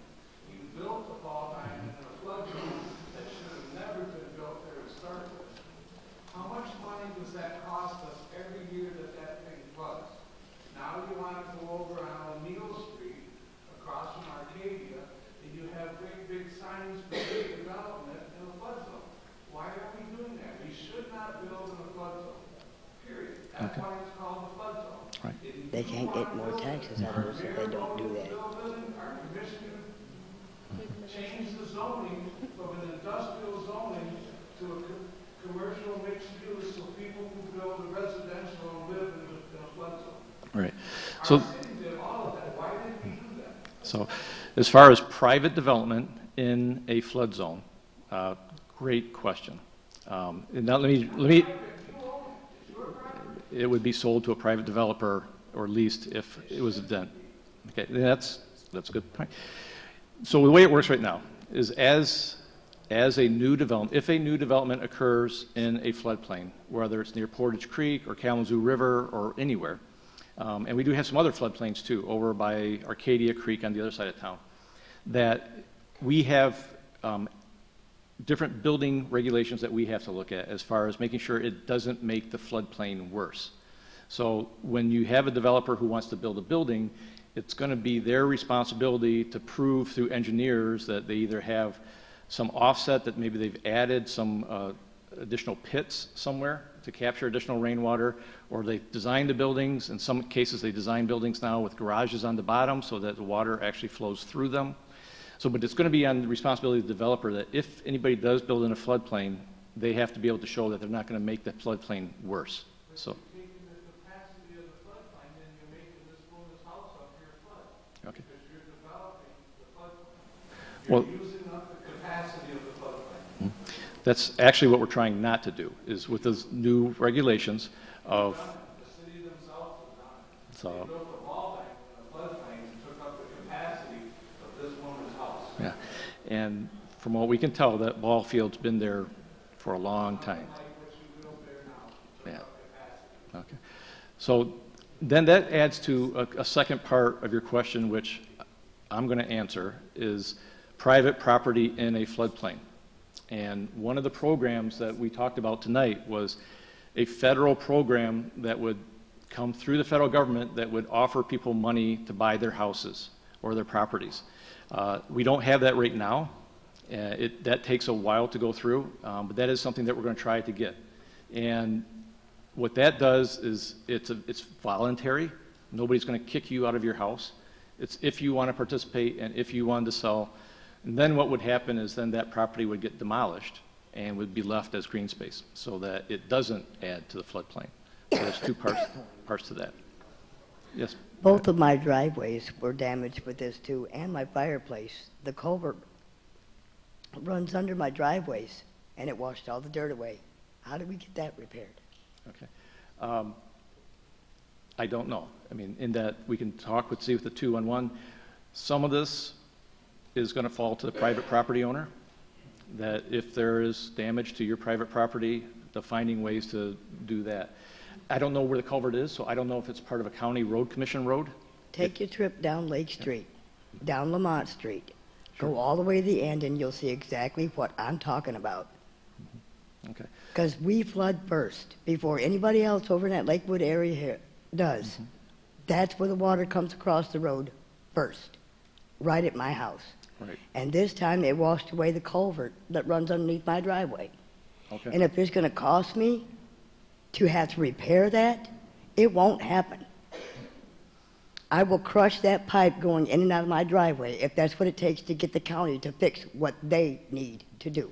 So in that very specific property instance, we would recommend talking to Kalamazoo Township so that they can get you hooked up with the road commission to see if that's something that they would fix. I think that's the best answer that we could give you. That's what we would do in the city of Kalamazoo. Take a look at it that way. Gentleman by the wall here.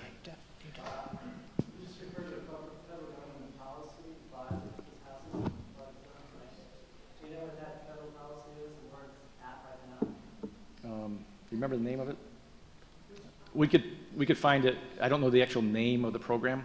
The other question, do you know if green space is in perpetuity? In other words, will it, like asylum preserve, there was a testamentary restriction on developing that one, which was ignored. The question is, if the federal policy comes into play, is it going to remain green forever, or is someone going to take it and build on it? I do know that the requirement of it is that it remains green forever. That's the purpose of it, is to remove buildings from the floodplain and keep it green.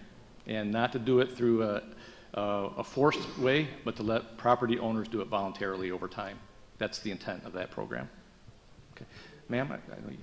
Oh, I don't need that. I live on the flood zone, and I have, like, it's next to me, but I have a college across the street from me. During all this flooding, they were going dry. But if someone else builds next to me, who said redevelopment on any side, like anything like that, then they're going to build their property up higher like the college did, which the water is going to come higher. What if I don't? Right. So that, I assume you're talking about KVCC by your house, because that's the only new college in town. Yeah, so as you probably, it looks really pretty, but they built that pond right there by the creek, that was actually part of flood control for their new project because they did build up. And what I just mentioned a couple minutes ago is sometimes when developers do new buildings, in this case a college, in the floodplain, they have to make other accommodations to not flood out other properties.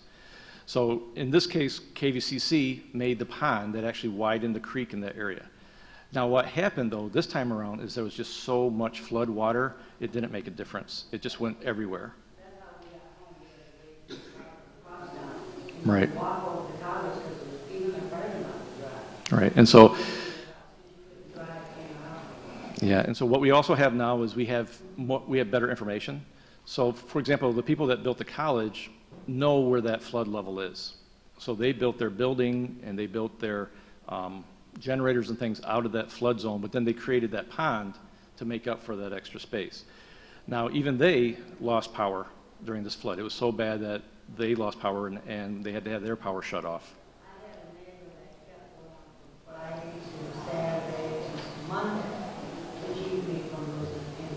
Right. And it's great to have neighbors that help out like that. Absolutely. Are there any other questions? I want to make sure we get everybody's. Yes, sir. You talked about capacity, like the gentleman was talking about why do we build a ballpark when you know what's a flood area.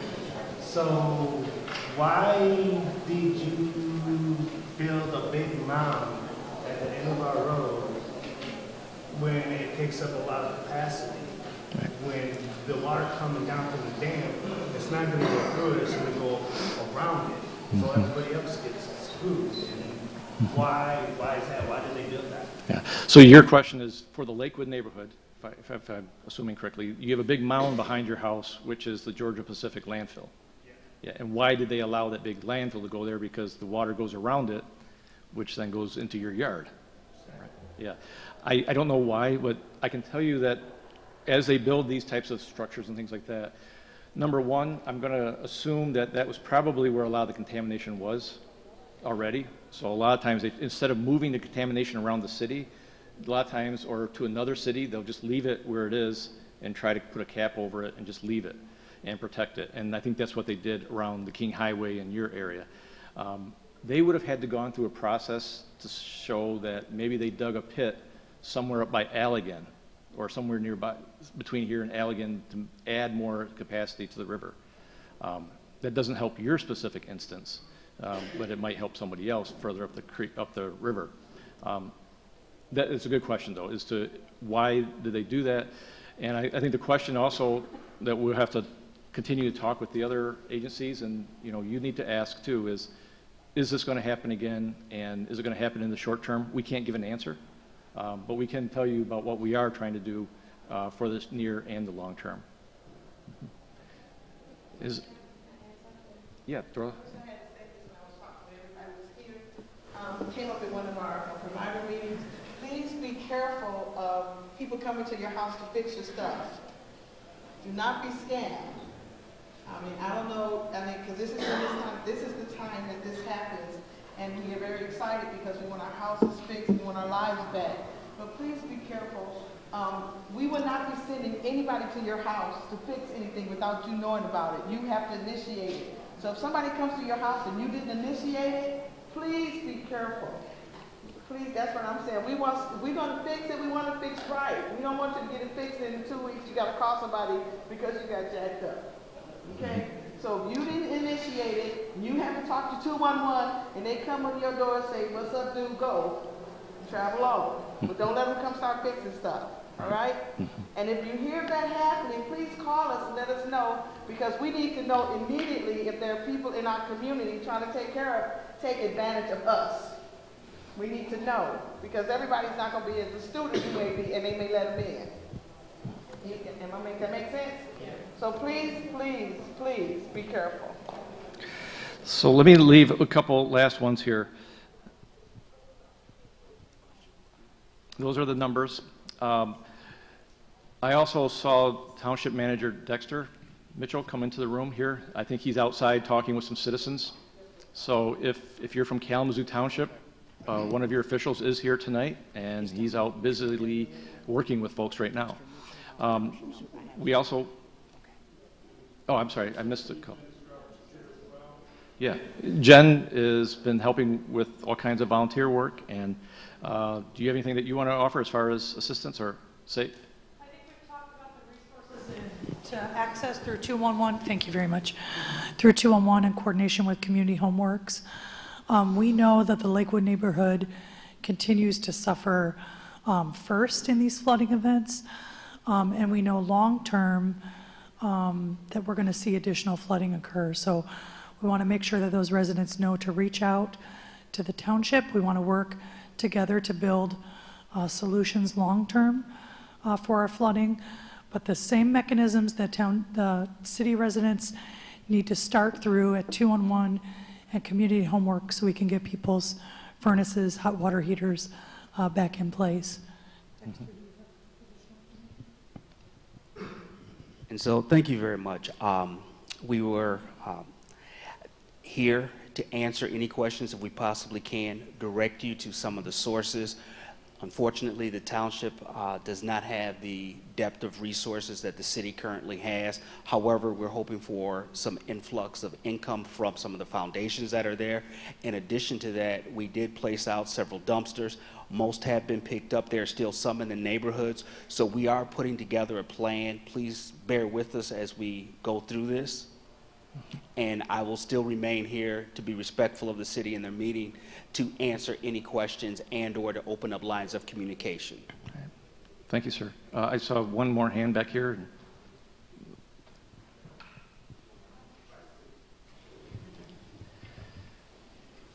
Thanks, Dave Pulaski from the Road Commission. Same thing with the, I want to echo what Jen said as well, but if the culvert, for the lady who had the culvert washed out, please call the Road Commission. We'll take care of that.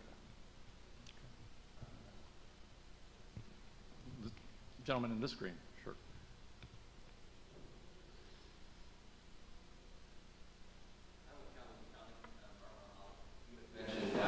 Free water sampling, we do not have the authority to do that right now. We did put out water sample kits to all the townships, so if people do have a water well that has been flooded, we recommend at least bacteria sampling.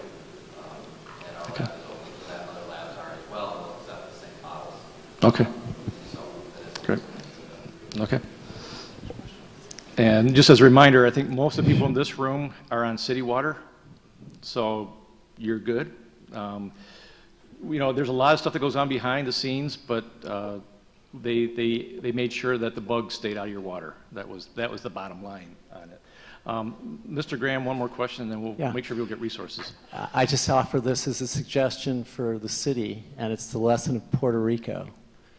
I would say to look at a contingency plan. We all know there's cost overruns. We've got a financing shortfall and cost and delays, time delays. So politically, there are going to be a lot of people in pain for a while. If you go down to Puerto Rico, where I was a couple weeks ago, these people have been without, in the same, a much worse position than our people. And I would recommend that the city manager's office look at a contingency plan, and that in the event that that happens. Okay, great. Thank you very much. So we want to thank everybody for coming in. We set this meeting up tonight because we knew people are hurting.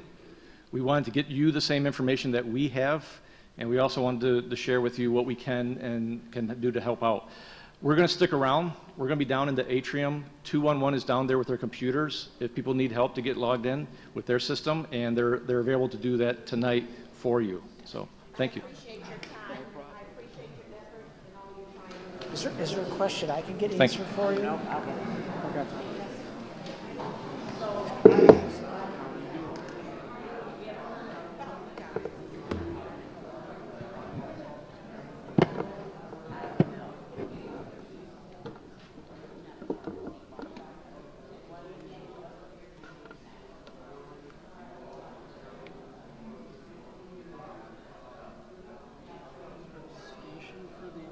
They were here when I got.